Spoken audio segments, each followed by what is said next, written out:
Today's game is well known in collectors' circles. For a long time, no one was really sure what it was. A cancelled game? A prototype? A hoax? Today we're going to delve into Sata's lost jewel, Bioforce Ape. Now that's a title. Essentially, the story began after CES in 1991, when Bioforce Ape was first shown to the press. Nintendo Power followed up with a preview, telling people that the game would have the fastest action ever seen on the NES. Players would be able to attack enemies with pro wrestling moves and zip around in vehicles like minecarts.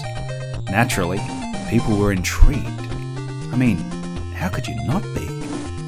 The same magazine announced the game's cancellation in April of 1992, and Bioforce Ape joined a list of legendary unreleased games.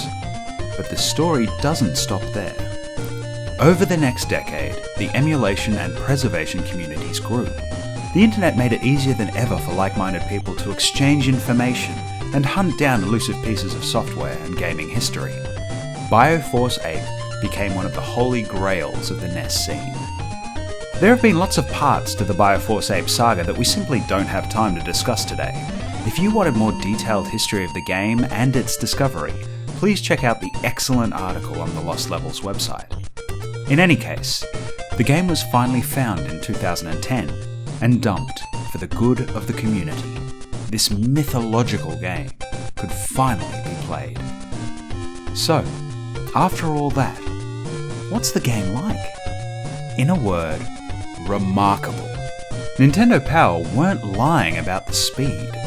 The game is quite impressive visually for a NES title, especially given that this is still a prototype. Your ape flies around the screen, sometimes too quickly to easily control. In addition, the animation is excellent for the NES. The wrestling moves are particularly cool.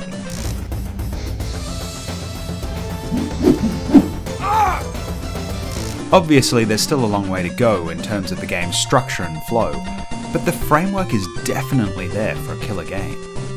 Whilst there isn't any concrete information for the game's cancellation, I'd assume it's simply because the game would have been finished too late in the NES's life cycle. If the game was first shown to the press in 1991, then it likely would have been released well into the 16-bit generation of consoles. This would have cannibalized the sales, and made it more difficult to justify sinking more time and money into completing the project. The world needs more pro wrestling ape games. Maybe one day we'll see the return of Bioforce Ape. But until then, this prototype will just have to do.